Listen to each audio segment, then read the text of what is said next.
in because it has started to rain. So it's cool to see the maple sap going into the bags already. That's so awesome. I'm so excited. The last count is 92 taps in the ground today. In the ground. In the trees today. I've been planting seeds. That's my big thing. I've been planting seeds, and I have more than 12 flats planted, and I've been making plans on getting the glads in dirt, the dahlias in dirt. I got some ranunculus. Since I'm such an analytical person and I knew I wanted to plant flowers correctly, I did a lot of research. Well, number one, I pulled out this book that I've had since the beginning of time, The New Flower Expert. And when I look at the address in here, I see I've had this book for probably 25 years. Let's see what the copyright date is. Because I was always wanting to get the new stuff. 1999. So this was published in 1999, and I probably got it in 2000-ish. So yeah, that's when I got it. But each flower goes into detail about each flower. And then I did buy the Cool Flowers book, and then I realized, oh my gosh, the pictures are beautiful, but I have all that information and more right here in this book. So let me show you what I did. I am such an analytical person.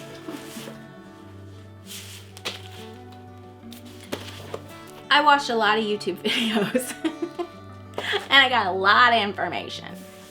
And then I went online and I got more information. So in this little sheet protector, I've gone through and I've learned everything I possibly could about Lizanthus.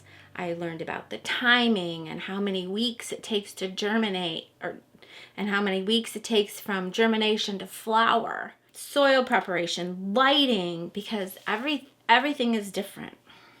Who knew? Who knew? Well, here's the geranium one.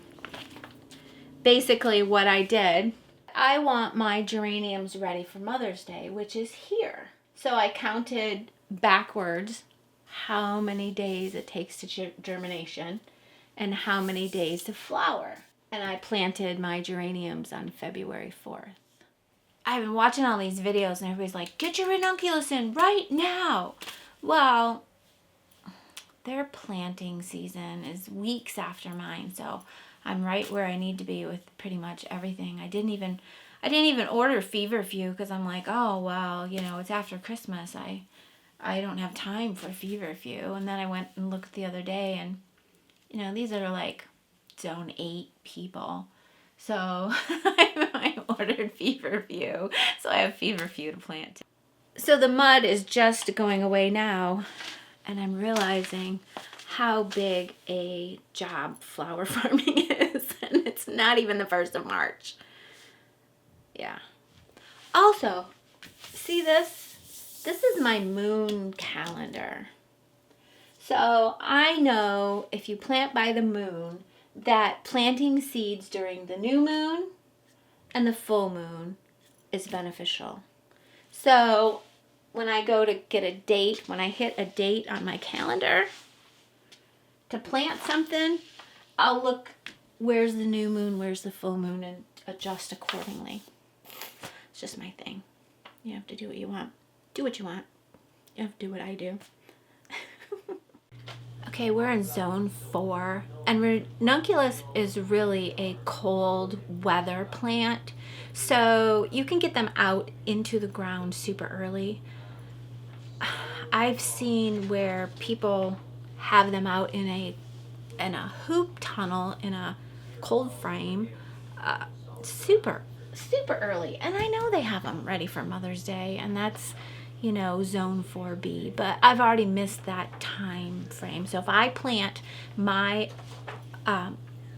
ranunculus today, which is March 1st, I can put them outside as soon as I can get into the ground. And I'm going to tentatively put May 1st because this is the UP.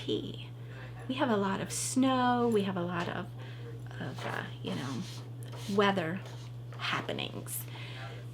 So if I plant them today, they will be ready by May 30th. And if I plant half of them today and half of them in 2 weeks, then the second batch will be ready June 15th. They don't like warm weather, and this is the UP again, so I think as long as I stay in that window, I should be fine. Zone 4B here. So I just counted back, and to make it for Mother's Day, to have ranunculus ready for Mother's Day, I should have had them in the ground or in the trays, the corms started in dirt by February 10th. So this is my first year, but now I know next year what I need to do. This is going to be a trial year. I'm pretty excited, but let's see what we can do. Let's go and plant the ranunculus corms. So I did look in the Cool Flower book, and ranunculus is even listed. And then I had my new flower book, and ranunculus is listed, but not my variety. These are called Aviv Mixed. I did find them online, so they seem to be common. But of course, my new flower book is like 20 some years old. They look like little sea creatures. Look at this.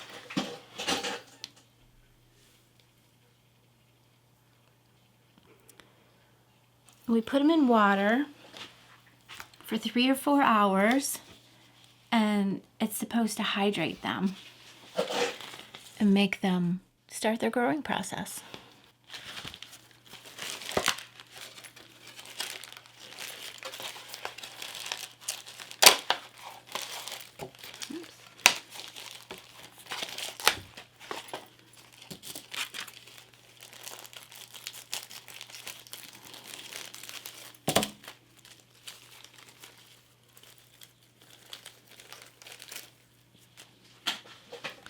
Gosh, they look like they're past their whatever, but I don't know. We'll see.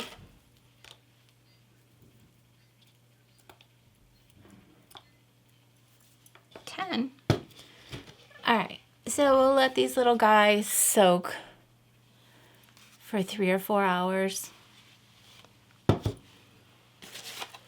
see what it says on the back of the package that came in. Select a well-drained location that receives full sun to partial shade. Loosen the soil and dig a hole a little deeper than the indicated depth on the package. It indicates 3 inches. Place bulb in planting hole with roots facing down. Plant this spring after the ground has thawed and there's no danger of frost. These bulbs are known to be deer resistant. That's a plus. To help jumpstart rooting, try soaking the bulbs for 2 hours in lukewarm water before planting. Plant in clusters. I'm a complete believer in the laws of the universe. The only one that anybody actually knows is the law of attraction. And I'm not sure people even know the whole law of attraction. It goes something like this. Like energies attract like energies. We create the things, events, and people that come into our lives. Our thoughts, feelings, words, and actions produce energies which in turn attract like energies. Negative energies attract negative energies, and positive energies attract positive energies. It's kind of funny because I shared this thing that said, you attract what you fear. Oh my gosh, I'm afraid of 40 acres and chickens and a fuzzy cow. But that's not the way it is. Fear dictates what we attract, because like energies, if we're in a state of fear, scary things are going to come our way. That's kind of how that works, not fuzzy cows.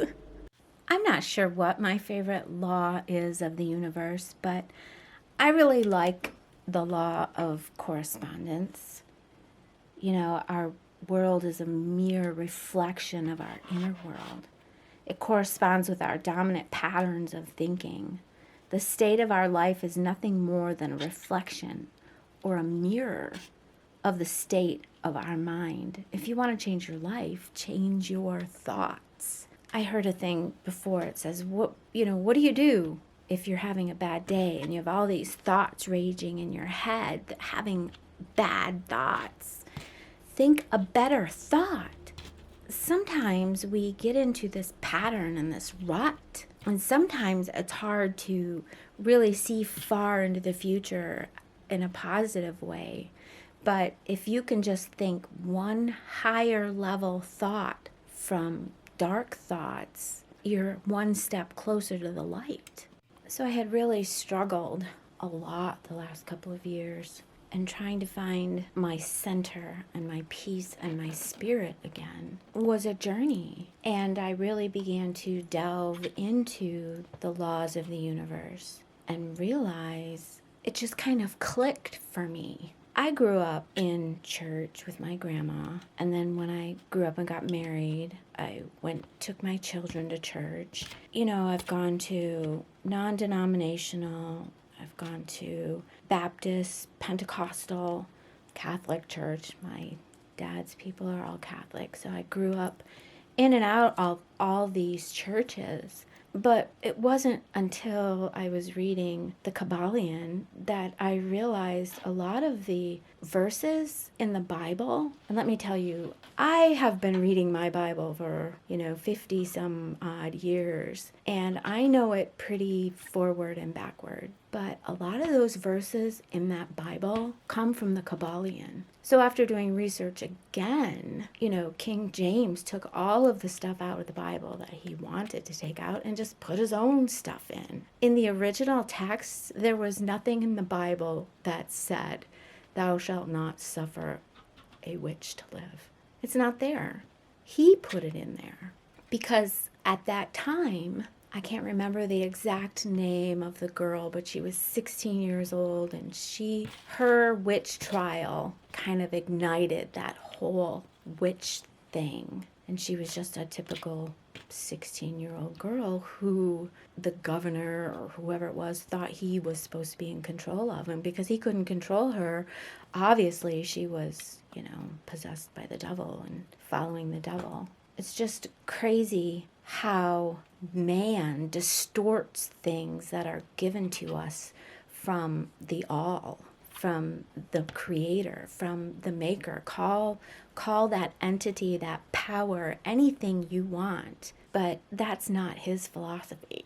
Now, Darling kind of grew up in some sort of a weird, I don't even know how to describe it. He had a dad that wasn't there because he was at work. And then when he retired, he decided to, I don't know what the decision was, but all of a sudden he became saved. And Darling wasn't very old at that time, and there was like no more comic books and no more TV and no more anything fun. And his father's version of religion was, you're all bad, you're all, sinners, you're all these horrible creatures that need to be saved because you're so damned. And the things that he put into those kids' heads were just incredibly, terrifying. Even my childhood was not that way. I mean, the group that my grandmother was involved with were very peace-loving Christians. I knew every love verse in that Bible, but Darling's dad never preached love, any of those love verses to those kids. But one of the verses that really affected me when I was a child, all the way up until I realized what was going on, was Jesus said God is love. He doesn't say God loves.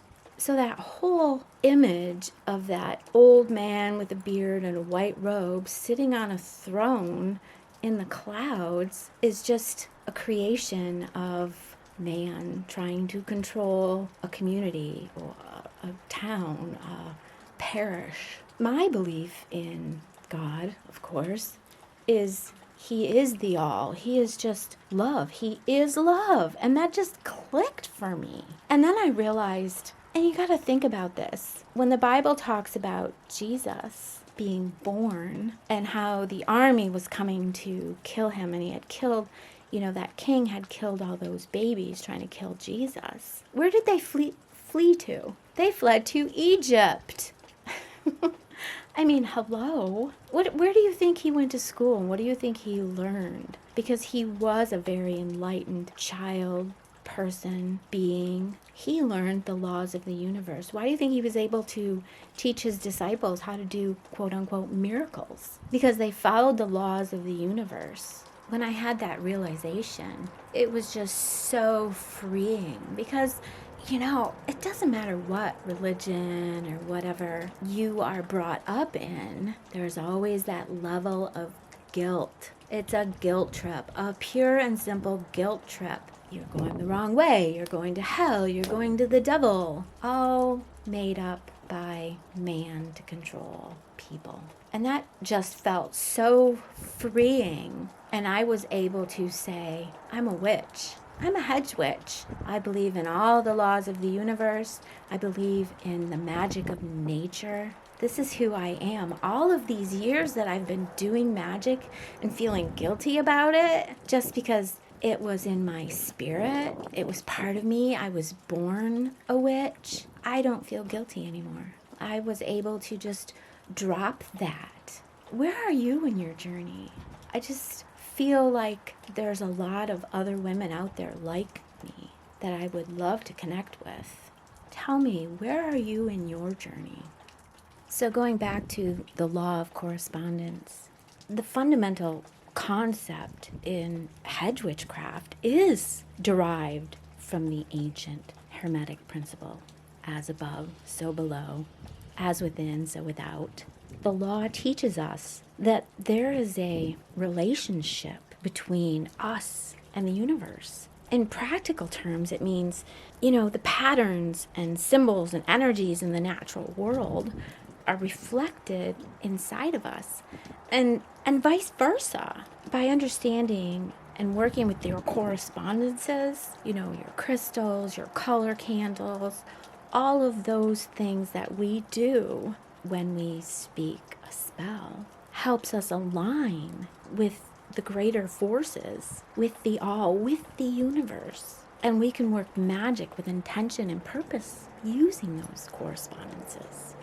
Every day I realize that the connection with the universe is so strong. I mean, as a hedge witch, when we do magic, when we create a magical potion for healing, we work with the correspondences between the herbs and the plants and the universe. Us, the plants, the universe, there's that triangle. Each herb is chosen not only for its physical properties, but also for the metaphysical correspondence with the specific planets and energies and representations. By understanding these relationships, we as witches can enhance the potency, the effectiveness of our spells, our rituals. Symbols such as the pentagram or the triple moon represent deeper spiritual truths and can be used to connect with the higher realms during meditation and spellcasting.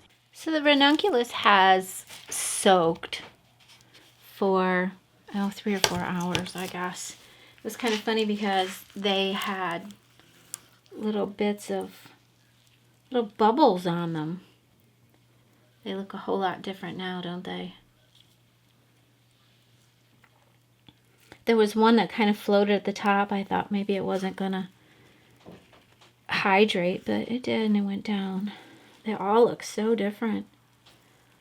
All of them.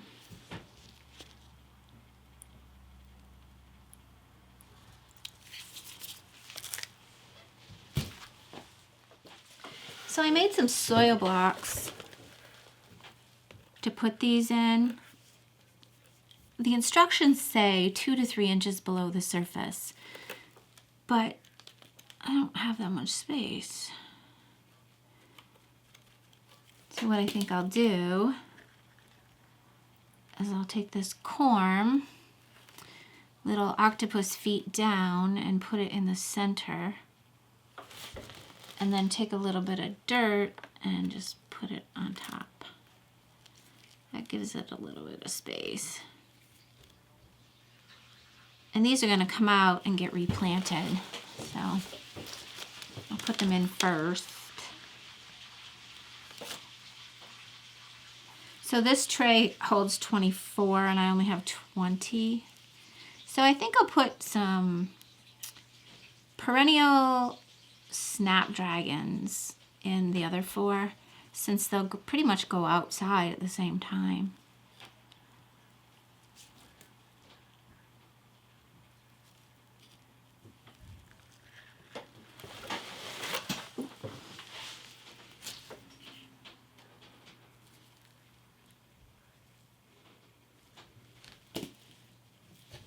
They've got little hairs on the end of each of the little octopus, whatever, antennae.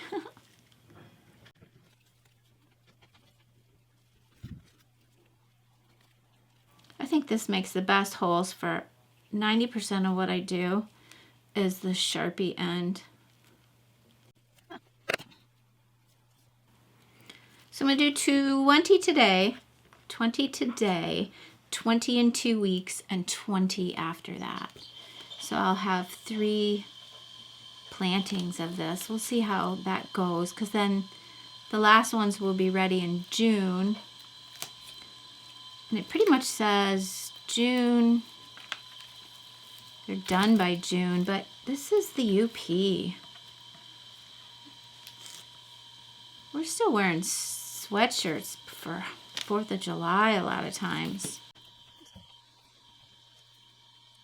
They're so darn cute.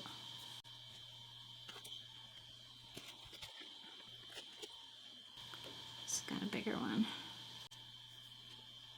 One more little guy in there. All right, I'm gonna grab some sweet peas for these 4. And then we'll cover everything up and water it really good. Get it under the lights. I haven't gotten serious with my sweet pea planting yet. I planted a few, but March 30th will be my first indoors flat, and then May 25th to the 31st outdoors, and August 31st to September 6th outdoors. So I'm hoping to get 3 plantings of sweet peas this year. Ah, I only need 4. They're jumping out at me. There's 5.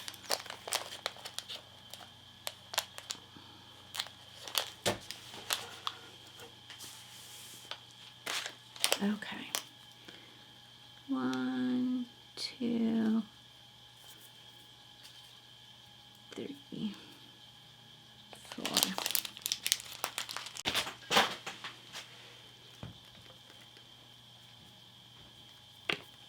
A rock. There was a rock in my potting soil.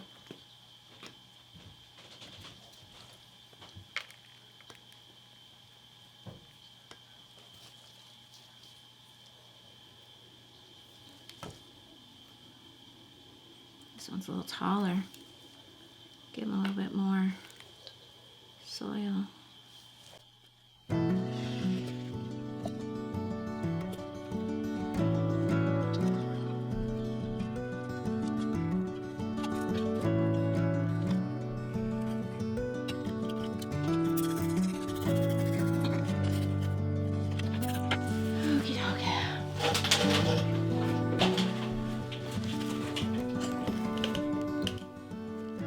So I came back in.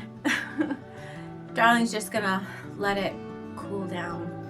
He's got another 50 or 60 gallons of sap out there that needs to be boiled. And it's 7 o'clock, so I'm kind of done for the night. Look at my poor cat. He's so neglected. Right, Raffee?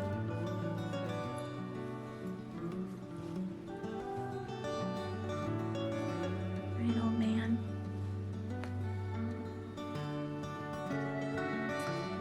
This is Kirsten with Hedge Witch Cottage. Thanks for watching.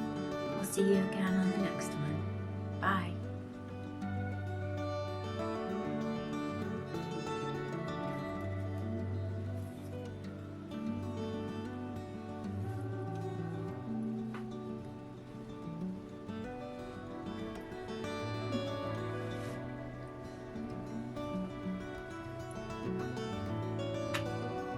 All right, old man, you gotta get down. I'm gonna get up. Okay? Okay? No, pet me. Pet me. I chased you all over today. Pet me.